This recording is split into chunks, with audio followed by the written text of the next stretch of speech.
एक जंगल में एक शेर और शेरनी छोटे छोटे बच्चों के साथ रहा करते थे। एक दिन वो दोनों शेर और शेरनी अपने छोटे छोटे बच्चों को छोड़कर दूर जंगल में शिकार के लिए चले गए। वहाँ उन्हें ये भी याद नहीं रहा कि उनके छोटे छोटे बच्चे भूख से परेशान हो रहे होंगे। जब वो बच्चे भूख से परेशान हो रहे थे तभी वहाँ से एक बकरी अपने बच्चों को लेकर निकलती है और उसकी नज़र शेर के बच्चों पर पड़ती है। उसके अंदर वो वात्सल्य, वो ममता जाग उठती है और वो अपने छोटे बच्चों के साथ शेर के बच्चों की भी टेक केयर करती है, उनका ध्यान रखती है। जब शाम को वो शेर और शेरनी शिकार से वापस आते हैं, थके हारे थे, भूखे थे, उनकी नज़र उस नरम सी, मुलायम सी, नाजुक सी बकरी पर पड़ती है। उनके मुंह में पानी आ जाता है, जीभ ललचाने लगती है और वो झट से उस बकरी का शिकार करने के लिए दौड़ते हैं। तभी शेर के बच्चे उन्हें बोलते हैं कि नहीं, इस बकरी को मत मारो, जब आप यहाँ पर नहीं थे तब इसी बकरी ने हमारा ध्यान रखा था। तो शेर अपने कृतज्ञ भाव से हाथ जोड़कर उस बकरी का धन्यवाद करते हुए बोलता है कि आज के बाद मैं तो क्या, इस जंगल में कोई भी जानवर आपको परेशान नहीं करेगा। आप और आपका परिवार इस जंगल में पूरी तरह से निर्भय होकर घूम सकते हैं। उस दिन के बाद से वो बकरी पूरे जंगल में अपने परिवार के साथ आराम से, शांति से रहने लगी। यहाँ तक कि शेर के बच्चों के साथ, शेर के साथ भी खेलती मस्ती करती थी। अब दूसरे की जो शांति है, दूसरे की जो खुशी है, किसी और से कहाँ बर्दाश्त होनी थी। एक दिन उसकी इस हंसती खेलती दुनिया के ऊपर चील की नज़र पड़ती है।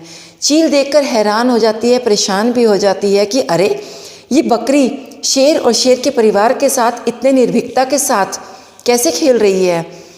वो जाती है बकरी के पास कि ऐसा क्या है, ऐसा इसने क्या किया है, ऐसा क्या राज है कि जिसकी वजह से शेर और इसके परिवार के बीच में इतना प्यार है। क्योंकि हर जीव को ये लगता है कि हमें भी कोई शॉर्टकट मिल जाए, हमें भी बिना मेहनत के कोई ऐसा रास्ता मिल जाए कि हमें भी खुशियों की चाबी मिल जाए। और वो झट से पहुंच जाती है उस बकरी के पास। वो उस बकरी से पूछती है कि बहन, तुमने ऐसा क्या किया भाई कि जो तुम शेर के परिवार के साथ इतने घुल मिल करके रह रही हो। तो बकरी अपने भोले स्वभाव के अनुसार उस चील को सारी बात बता देती है कि मैंने ऐसे ऐसे शेर के बच्चों को दूध पिलाया था, उनकी पालना की थी, तो इसलिए शेर ने मुझे ये वरदान दिया। अब चील को तो जैसे खजाना मिल गया। चील ने सोचा कि अरे, ये तो बहुत आसान सा रास्ता मिल गया। अब मैं भी किसी के ऊपर परोपकार करूंगी, उसको अपने कर्जे के तले, एहसान के तले दबाकर सारी उम्र के लिए मौज करूंगी, उसको यूज़ करूंगी। जैसा कि आम तौर पे हर इंसान, हर जीव के मन में भी यही बात आती है कि हम किसी के ऊपर इतना सा एहसान करें, इतना सा, और उसका जो ब्याज है, ब्याज के रूप में उसको सारी उम्र यूज़ करते रहें। अब चील भी ऐसे ही किसी मौके की तलाश में थी। एक दिन बहुत तेज़ बारिश हो रही थी और उस चील की नज़र चूहे के छोटे छोटे बच्चों पर पड़ती है। चील वहाँ से आकर चूहे के बच्चों को अपने पंखों से ढांप लेती है। जितनी देर तक बारिश होती है उतनी देर तक चील उन बच्चों को ढांक कर बैठी रहती है और जैसे ही बारिश बंद होती है वो चील उड़ने लगती है, लेकिन वो उड़ नहीं पाती।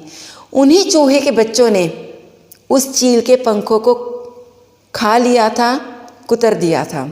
अब वो चील बहुत परेशान होती है कि अरे, मैंने जिसके ऊपर एहसान किया उसने मेरे साथ ये किया। जैसे कैसे वो ज़मीन पर ही अपना जीवन काटने लगी। तो एक दिन वही बकरी अपने बच्चों के साथ उस चील के पास से गुजरती है। तो वो चील अपना रोना, अपनी व्यथा उस बकरी को बोलती है कि बहन देखो, तुमने किसी पर उपकार किया, तुम्हें क्या मिला, और मैंने इन चूहे के बच्चों को जीवन दिया, मुझे क्या मिला। तो बकरी ने कहा कि बहन, तुमने ज़िंदगी में एक गलती कर दी। तो बकरी बोलती है, चील बोलती है कि क्या। बकरी बोलती है कि तुम्हारी भावना अच्छी थी, तुमने एहसान किया, उनका ध्यान रखा, लेकिन तुमने ये पहचानने में गलती कर दी कि तुम जिस पर एहसान कर रही हो वो कौन है। तो चील पूछती है कि इसका क्या मतलब, जो एहसान है वो तो एहसान है ना, परोपकार तो परोपकार है, उसमें क्या देखना। तो बकरी ने कहा कि नहीं, ऐसा नहीं है कि जो शेर है उसका दिल भी शेर दिल है, उसने अपनी कृतज्ञता का, मेरे परोपकार का और अपने एहसान का बदला भी पूरी शेर दिली के साथ चुकाया। लेकिन तुमने जो एहसान किया, जो तुमने परोपकार किया, वो चूहों के ऊपर किया। जो चूहे हैं, जिनका दिल भी चूहों जैसा है, जब उनके ऊपर वक्त पड़ता है सबसे पहले वही अपनी जगह को छोड़कर भागते हैं। दोस्तों, हमारी ज़िंदगी में भी अक्सर ऐसा ही होता है। हम जिसके लिए कुछ भी करते हैं, जिसके लिए हम कुछ एहसान, परोपकार, कभी किसी के लिए हेल्प करते हैं, अक्सर वही लोग हमारी ज़िंदगी में कांटे लगाते हुए मिलते हैं। हमें आगे बढ़ने से अक्सर वही लोग गिराते मिलते हैं जिन्हें चलना भी हमने सिखाया हो, या फिर हमें डुबोने में भी उन्हीं लोगों का हाथ होता है जिन्हें तैरना भी हमने ही सिखाया होता है। इसीलिए अगर आपको ज़िंदगी में किसी के लिए कुछ करना है तो कम से कम सामने वाले को पहचानना सीखें।